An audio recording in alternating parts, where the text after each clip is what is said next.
Hi, Felix. Once upon a time, I'm just going to start right into the story this week.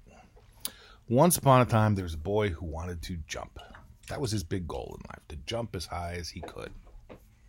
When he was little, he said, "Mommy, Daddy, I'm going to jump higher than a pickle." And his daddy said, "Well, that's silly. A pickle can't jump at all." So he jumped higher than a pickle. He jumped higher than a chair. He practiced and he practiced and he got his legs stronger and stronger. And pretty soon he could jump higher than his house. Now, by the time he got older and had grown-up legs, he could jump higher than that. He was barred from the Olympics because his jumping powers were so unnaturally strong that the other Olympians said it wouldn't be fair, so he wasn't allowed to go to the Jumper Olympics. But he did private exhibition jumping on himself, and people would pay to come and see him jump. He jumped as tall as a 3-story house. He jumped as tall as a skyscraper.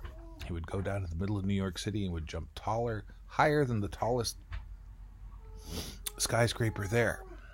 Now, eventually he ran into some problems. At one point he was jumping so high that he was a hazard to airplanes flying over the place. So he had to register himself with the FAA, with the airport people, to make sure that they knew when he was going to jump, and so that he could jump and not jump into any airplanes.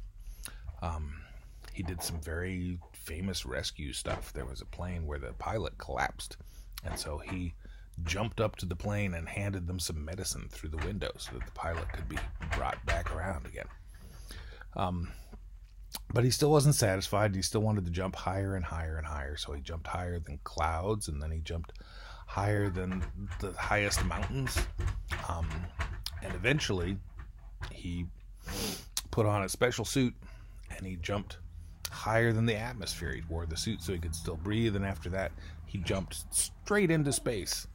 And he took a lot of stuff with him to help him survive out there, but to this day we do not know what happened to him.